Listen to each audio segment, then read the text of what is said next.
तो 5 seating capacity की गाड़ी अगर आप प्लान कर रहे हैं और प्रीमियम गाड़ी चाहिए आपको, अगर आप सोच रहे हैं कि मुझे प्रीमियम गाड़ी खरीदना है या आप लग्जरियस कार के लिए 5 सीटिंग गाड़ी कोई देख रहे हैं, तो आज का वीडियो आपके लिए है रेंज रोवर इवॉक के बारे में। रेंज रोवर इवॉक 2017 मॉडल जो मेरे पास आज सामने खड़ी है, और सबसे अच्छी बात इसके अंदर है कि इसकी वेलकम किट, अभी तक इसकी वेलकम किट भी उन्होंने संभाल कर रखी, उससे आप ये जज कर सकते हैं कि गाड़ी की कंडीशन कितनी अच्छी होगी। मेरा नाम है ऋतिक, कार वाला में आपका बहुत बहुत स्वागत है। तो ये खड़ी है गाड़ी आपके सामने रेंज रोवर इवॉक 2017 का मॉडल, जैसा कि मैंने भी आपको बताया। वाइट कलर की गाड़ी है, ड्यूल टोन है, इसका रूफ जो है वो ब्लैक कलर वाइट कलर के ड्यूल टोन में बहुत ही शानदार सी दिखने वाली गाड़ी है। हाँ, ये 2017 मॉडल है, लेकिन इसमें जो फंक्शंस लगभग कुछ चीज़ों में जो फेस लिफ्टिंग इसका हुआ है रेंज रोवर का, कुछ चीज़ों में चेंजेस है। ये है इसकी DRLs हो जाती है, सामने हेडलाइट्स हो जाती हैं, ये इसकी हेडलाइट का पूरा पार्ट है। रेंज रोवर की बेजिंग हो जाती है यहाँ पे, एक्चुअल में लैंड रोवर रेंज रोवर होती है, तो रेंज रोवर की ये बेजिंग हो जाती है। ये फ्रंट में थोड़ी सी इसकी ग्रिल जो है बेसिक सी है, क्योंकि मॉडल 17 का है, और ये लैंड रोवर का यहाँ पर इन्होंने बेजिंग करा हुआ। तो ये इसकी हेडलाइट, ये इसके फॉग लैंप्स हो जाते हैं, फॉग लैंप्स इसके ये दिखने वाले फॉग लैंप्स हैं गाड़ी के। और इसमें हो जाते हैं फ्रंट पार्किंग सेंसर्स, जो कि आपको सामने दिख रहे होंगे। ये फ्रंट पार्किंग सेंसर्स 4 हो जाते हैं। अभी जो आया है इसका फेसलिफ्ट मॉडल और जो अपडेटेड रेंज रोवर है, उसके अंदर 6 पार्किंग सेंसर्स होते हैं फ्रंट और बैक दोनों में, इसमें 4 पार्किंग सेंसर्स हैं। गाड़ी के जो बॉडी शेप है, जो बॉडी लाइन है, उस हिसाब से इसके 18 इंच के अलॉयज, यही इस गाड़ी की एक खासियत है। अगर आप कुछ सस्ती गाड़ी भी प्लान करते हैं, अगर इससे कम बजट की गाड़ी अगर आप प्लान करते हैं, जैसे क्रेटा हो जाती है या इस टाइप की कुछ गाड़ी हो जाती है, किया हो जाती है, सेल्टॉस वगैरह, तो उन गाड़ियों में थोड़ा सा टायर्स और बॉडी लाइन्स अगर आप देखते हैं तो टायर कहीं ना कहीं बड़े छोटे दिखते हैं। इन गाड़ियों की यही खासियत है प्रीमियम मॉडल्स की। ऊपर के साइड डिज़ाइन आती है, इसमें सिर्फ ब्लैक की दी हुई है, तो ये ब्लैक कलर की कुछ डिज़ाइन हो जाती है यहाँ पर। ये इसके ORVMs हो जाते हैं, जो कि साइड इंडिकेटर्स के साथ आते हैं, ये ब्लैक कलर के दिख नहीं रहे हैं, तो ये हो जाता है इसके ORVM। ऑटो फोल्ड ग्लासेस होता है इसके अंदर। फ्रंट में इसकी मैं बात करता हूँ तो फ्रंट में इसके हो जाते हैं हेडलाइट वॉशर्स हो जाते हैं, यहाँ से स्प्रे होता है हेडलाइट वॉश करने के लिए, तो ये हो जाता है इसका एक चीज़। ऊपर आपकी हो जाती है मून रूफ, जो कि अभी अंदर चल के मैं आपको बताने वाला हूँ। तो बस ये इसकी क्रोम वगैरह कुछ नहीं करी है इस गाड़ी पे, मेन तो सब कुछ बेसिक सही है, जो है सब कुछ ओरिजिनल है गाड़ी में।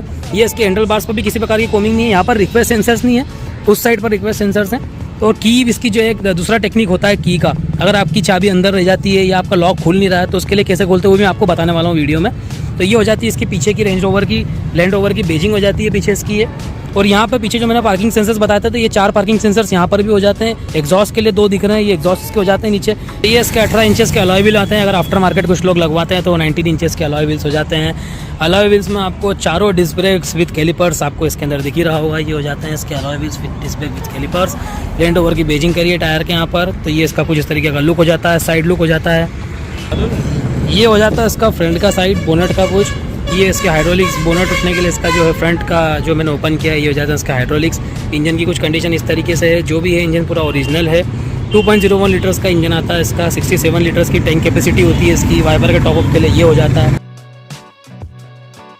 पीछे की बात करता हूँ मैं, तो पीछे हो जाता है ये इसका डोर हो जाता है, जो कि सॉफ्ट टच के साथ दिया हुआ है। स्पीकर्स की तो इसमें भरमारी है, ये 2 स्पीकर्स यहाँ लगे हुए हैं। मैट फिनिश क्रोम के साथ में ये हो जाते हैं इसके हैंडल्स, ये लॉक अनलॉक का बटन हो जाते हैं। विंडो अप डाउन के लिए ये वाला स्विच हो जाता है। हैंडल्स में भी इसके सॉफ्ट टच दिया हुआ है, जैसे कि आपको दिख रहा है यहाँ पर। यहाँ पे कुछ रखने के लिए होल्डर्स वगैरह के लिए आपको कुछ हो जाता है। अब पीछे की जो सीट की बात करता हूँ, तो लेदर में कुशनिंग करी हुई सीट्स हैं, जो कि रिक्लाइनर सीट्स हैं, और फॉर्म इसका इस कदर से है कि थोड़ा ग्रिप बनती है, 2 लोग 3 लोग आराम से बैठ सकते हैं। ये बीच में इसका हो जाता है आर्मरेस्ट, ये हो जाता है इसका आर्मरेस्ट। यहाँ पे 2 कप होल्डर्स हो जाते हैं इसके, सेम आर्मरेस्ट के साथ में।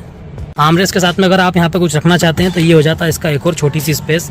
कुछ भी फ्लैट टाइप की चीज़ अगर आप रखना चाहते हैं, तो ये वाली स्पेस यहाँ हो जाती है। इसको मैं बंद कर देता हूँ। तो ये हो जाती है आपकी 3 कैपेसिटी बैठने के लिए गाड़ी की। यहाँ पे हो जाते हैं रियर्स AC वेंट्स की बात करता हूँ मैं, तो ये वॉक की बेजिंग यहाँ पर भी इन्होंने दी हुई है। गाड़ी में बैठने का एक फील है, क्योंकि आपको हर जगह बेजिंग दिखा रही है कि आप रेंज रोवर में ड्राइव कर रहे हो। तो ये हो जाता है इसका AC वेंट्स हो जाते हैं, यहाँ से टेम्परेचर के लिए कुछ चीज़ हो जाती है, रखने के लिए ढेर सारी जगह यहाँ पर दी हुई है इन्होंने। बीच का जो हम अब वो 3 लोग बैठने के बाद कंफर्टेबल बैठ पाते हैं या नहीं, तो ये मुझे पता नहीं है। सीट्स सफिशिएंट है ड्राइवर के हिसाब से, जैसा कि मैं गाड़ी चला रहा था अभी। तो ये हो जाती है आपकी लेग स्पेस, जो कि अभी भी काफ़ी बची है। यहाँ रखने के लिए आपको सामान वगैरह के लिए यहाँ पे होल्डर्स हो जाता है प्लेट वाला। जैसे कि मैंने आर्मरेस्ट आपको बताया था, ये हो जाता है इसका आर्मरेस्ट, यहाँ पर बैठने के लिए कंफर्ट 2 सीटिंग के लिए तो काफ़ी ज़्यादा कंफर्ट है ये हो जाता है इसका हेडरूम हो जाता है, तो काफ़ी ऊपर मुझे टकरा ऐसा नहीं रहा है। जैसे मेरी हाइट 5-7 है, तो 6 फीट का भी अगर आदमी बैठता है यहाँ पर तो उतना टकराएगा नहीं। यहाँ पर एक फील है पीछे बैठने का मून रूफ का। तो कुछ लोगों के मैंने कमेंट्स वगैरह पढ़े थे जो कि रेंज रोवर इवॉक के 17 मॉडल्स पे आए कि काफ़ी कंफर्ट गाड़ी है, प्रीमियम गाड़ी है, ये कुछ लोगों के कमेंट्स वगैरह हैं। पीछे के जो सस्पेंशन है उसकी काफ़ी तारीफ हुई है, जो लिंक सस्पेंशन है इसके उसमें बहुत कंफर्ट ड्राइविंग हो रही है, स्मूथ ड्राइविंग हो रही है। तो उस चीज़ का जो एक्चुअल फील है वो आप पीछे बैठ के ले सकते हैं। तो ये हो जाता है आपका बैठने का स्पेस पीछे, जैसे कि मैं बहुत कंफर्टेबल बैठा हूँ। और बैठने के बाद एक लग्जरी और प्रीमियम कार का जो फील आपको आता है वो 100% आता है, क्योंकि यहाँ पर बेसिक्स वगैरह करके बताया कि आप एक रेंज रोवर में सफ़र कर रहे हो।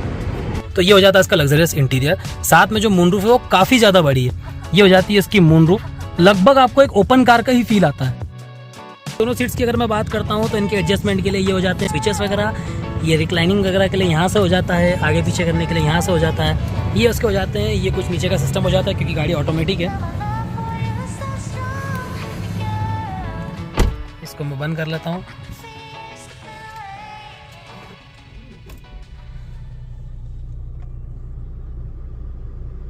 तो ये हो जाता है इवॉक का फ्रंट साइड। ये हो जाता है इसका स्टेयरिंग में हो जाते हैं पेडल शिफ्टर्स यहाँ पर। ये इंडिकेटर वगैरह के जो बेसिक चीज़ें आते हैं वो यहाँ पर दिए हुए हैं। ये हो जाते हैं इसके मोड्स कंट्रोल वगैरह हो जाते हैं यहाँ पर, वॉल्यूम अप डाउन कंट्रोल हो जाते हैं यहाँ पर, कॉल वगैरह के लिए ये पूरे सिस्टम्स यहाँ पर हो जाते हैं जो कि बिहेव एक टच बटन टाइप करते हैं। और ये हो जाता है यहाँ पर इसके मीटर के पूरे कंट्रोल्स हो जाता है। सामने इसका इंस्ट्रूमेंटल क्लस्टर जहाँ पर लैंड रोवर की बैजिंग आ रही है, मेन डिजिटल और एनालॉग के साथ में बनाया है। ये आरपीएम वाला साइड हो जाता है, ये स्पीडोमीटर वाला साइड हो जाता है। सामने गाड़ी पार्किंग मोड पर खड़ी है तो पी दिखा रहा है यहाँ पर। ये हो जाता है आपका 7.5 इंच का डिस्प्ले हो जाता है जो टच और मैनुअल दोनों टाइप से कंट्रोल होता है। ये आपके बेसिक होम वगैरह सब ये हो जाते हैं, स्विचेस यहाँ पर हो जाते हैं मैनुअली कंट्रोल के लिए, मोड वगैरह के लिए यहाँ पर हो जाते हैं। ये मोड बटन में टच करता हूँ तो ये इसके FM रेडियो ऑक्स वगैरह इस टाइप के मोड्स वगैरह बताने लग गया। कॉल और नेविगेशन के लिए यहाँ पर ये बटन दिया हुआ है। ये हो गया इसका नेविगेशन ऑन। क्रोमिंग के साथ में एक सॉफ्ट टच दिया हुआ है गाड़ी के अंदर। तो ये हो जाता है इसका 4 इंडिकेटर बटन यहाँ से हो जाता है। वॉल्यूम के लिए यहाँ पर इन्होंने दिया हुआ है। एसी का पूरा कंट्रोल्स यहाँ पर हो जाता है। टेम्परेचर के लिए यहाँ पर वो बता रहा है। ये हो जाता है इसका एसी का पूरा क्लाइमेट कंट्रोल्स। ये मैनुअली आप इसको कम ज़्यादा कर सकते हैं। हॉट कोल्ड के लिए ये हो जाता है चीज़। और आपका गियर सिस्टम्स ये होता है, पार्किंग मोड में डली तो पी हो रहा है, रिवर्स, न्यूट्रल, ड्राइव और ये इसका स्पोर्ट्स मोड वगैरह कलर पूरा यहाँ हो जाता है। प्लस दबा के आपको करना पड़ेगा।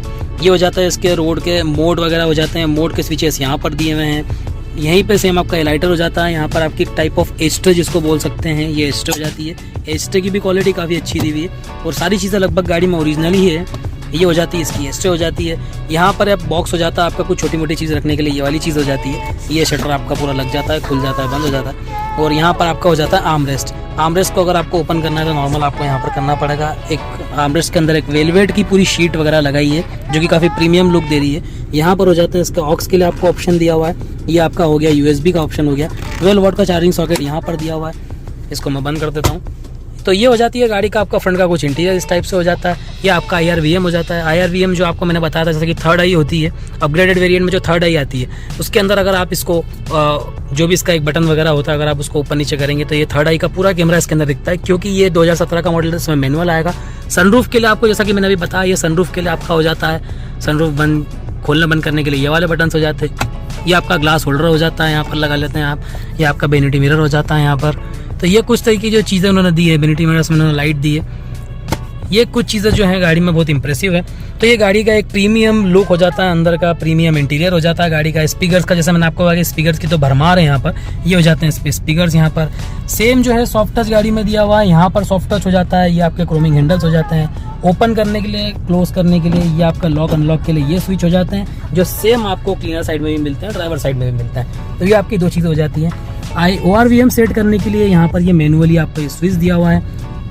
विंडो अप डाउन के लिए ये चारों स्विचेस दिए हुए हैं। लॉक के लिए ये वाला दिया हुआ है, अनलॉक के लिए ये दिया हुआ है। स्टार्ट स्टॉप का बटन ये रहा, ये हो गया स्टार्ट स्टॉप का बटन आपका। और सीट्स जो दी है, सीट्स का जो वो दिया है कि स्पोर्ट्स कार टाइप की सीट्स ये दिख रही है। इनकी कुशनिंग इतनी प्रॉपर करी कि अगर आप बैठते हैं तो आपको एक कंफर्ट फील होता है गाड़ी में। तो अभी तक गाड़ी की ओरिजिनलिटी बनी हुई है रेंज रोवर की। तो ये गाड़ी आई है सेल के लिए। अगर आप प्लान कर रहे हैं 1900 से 2000 सीसी की, अगर आप कोई गाड़ी प्लान कर रहे हैं तो आप इस गाड़ी के लिए कांटेक्ट करें। डिस्क्रिप्शन में मैंने पूरी डिटेल्स इसकी दे दी है। ये हो जैसे कि मैंने आपको बताया, ये रेंज रोवर की इसकी वेलकम किट भी अभी तक संभाल के रखी है ऑनर ने। तो ये इसकी वेलकम किट हो जाती है। इसमें ये एक एक्स्ट्रा की देते हैं और यहाँ पर पता नहीं क्या क्या चीज़ें देते हैं। तो ये हो जाती है इसकी एक्स्ट्रा की है रेंज रोवर की। तो ये इसकी वेलकम किट तक संभाल के रखी है, तो गाड़ी की जेन्युइनिटी इससे भी पता चलती है। और यहाँ पर कुछ ब्रोशर्स वगैरह दिए हैं, यहाँ पर कुछ ये रेंज रोवर का चीज़ें कुछ दिए हैं यहाँ पर। तो ये हो जाता है इसका वेलकम किट का पूरा सामान। ट्रैक्शन कंट्रोल्स के लिए भी यहाँ पर कुछ मोड्स वगैरह दिए। स्टीयरिंग कंट्रोल्स की मैं बात कर चुका हूँ। स्टीयरिंग को अगर आपको एडजस्ट करना है तो टेलीस्कोपिक और अप डाउन दोनों चीज़ें हो जाती हैं। स्टीयरिंग में ये हो जाता है, इसका टेलीस्कोपिक स्टीयरिंग हो जाता है, इसके यहाँ से लॉक हो जाता है। आपको डिस्क्रिप्शन में सब चीज़ें बताई है। तो गाड़ी का चलने का एक परफॉर्मेंस अलग ही है, एक लग्जरियस परफॉर्मेंस है गाड़ी का चलने में। और इसका टॉर्क एनएम जो भी कंपनी ने बताया उस हिसाब से इसकी परफॉर्मेंस मैच अभी नहीं कर पाऊंगा, क्योंकि रोड ऐसा खाली नहीं है तो मैं भगा के आपको इसका स्पीड टेस्ट नहीं कर पाऊंगा। पर गाड़ी का चलाने का एक फील और गाड़ी काफ़ी स्मूथ चल रही है। इंटीरियर का एक अलग फ़र्क पड़ता है गाड़ी चलाने वाले को। ड्राइवर सीट पे पेडल शिफ्टर्स के बारे में मैंने आपको बताया बहुत सारी चीज़ें। तो गाड़ी चलने में काफ़ी एक स्मूथ परफॉर्मेंस है गाड़ी का। और रेंज रोवर का एक अलग ही नाम है, टाटा का एक अलग ही नाम है, जिस हिसाब से गाड़ी काफ़ी स्मूथ ड्राइव हो रही है। जैसे कि मैं सिटी में ड्राइव कर रहा हूँ तो ऐसा कोई स्ट्रेस नहीं हो रहा है गाड़ी चलाने में। टर्निंग रेडियस भी काफ़ी अच्छे से गाड़ी मुड़ गई है। गाड़ी का भी सीट बेल्ट लगे नहीं है तो गाड़ी का सायरन बज रहे हैं। और आपको बताना चाहूँगा ये स्पीड पकड़ती है गाड़ी की। ऑटोमेटिक वेरिएंट का इवॉक का 2017 मॉडल जो कि इतना प्यारा चल रहा है, इसके ब्रेकिंग कंट्रोल्स वगैरह भी काफ़ी प्यारे हैं।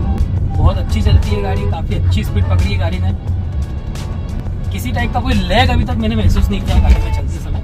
एकदम स्मूथ चल रही है, स्मूथ ड्राइविंग है। बस गाड़ी का चम्मच दबाते तो गाड़ी चलती है, वो होती है गाड़ी और ये है वो गाड़ी।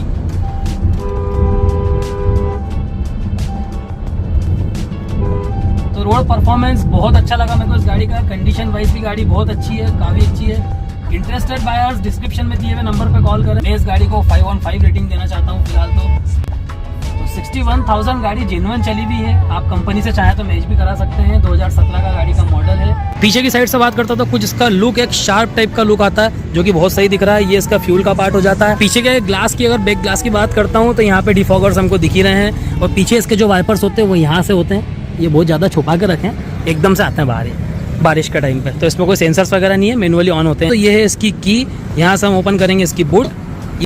ऑटोमेटिकली ओपन नहीं होती है, यहाँ से इसको मैनुअली ओपन करना पड़ता है। तो ये हो जाती है इसकी 400 लीटर समथिंग इसकी बूट हो जाती है यहाँ पर। तो ये हो जाता है इसका पीछे का पार्ट। ये दोनों सीटें जो है इस तरीके से लेट जाती है तो आपके पास जो स्पेस हो जाती है। अगर आप 2 लोग कहीं प्लान कर रहे हैं, कहीं ट्रिप जा रहे हैं, कहीं कैंप जा रहे हैं तो आपको स्पेस इसकी काफ़ी अच्छी हो जाती है। तो ये हो जाती है इसकी पीछे का पोर्शन पूरा। चार्जिंग सॉकेट भी दिया हुआ है यहाँ पर, जैसा दिख रहा है आपको। ये हो जाता है 12 वाट का चार्जिंग सॉकेट इसका। यहाँ पर कुछ हुक वगैरह दिए हुए हैं, ये हो जाते हैं, दोनों साइड दिए हैं।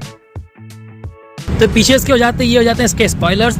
यहाँ पे हो जाते हैं इसका स्टॉप लैम्प जिसको बोलते हैं, पीछे की जो लाइट हो जाती है। इसके शार्क फिन एंटीना नहीं दिया हुआ क्योंकि 17 मॉडल है, इसमें शार्क फिन एंटीना भी आता है। जो अपग्रेडेड मॉडल है उसी के अंदर कैमरा भी आता है। शार्क फिन एंटीना में जो कैमरा आता है उसको थर्ड आई बोलते हैं। तो ये हो जाता है इसका कैमरा, लेकिन इसके अंदर इस वाले मॉडल में वो है नहीं। 5 सीटिंग कैपेसिटी की अगर आप कोई SUV प्लान करते हैं और अगर आपको व्हाइट कलर के अगर आप शौकीन हैं और अगर आप नहीं खरीद पा रहे हैं कोई महंगी SUV, तो 71 लाख की कार मात्र आपको 40 लाख रुपए में मिल रही है। 2000 सीसी के इंजन के साथ ये गाड़ी हमारे पास आज खड़ी है। इसके ऑनर की पूरी डिटेल्स मैंने आपको डिस्क्रिप्शन में दे दी है। कोई भी इंटरेस्टेड बाहर ही कॉल करें। Thank you so much, thanks for watching the video.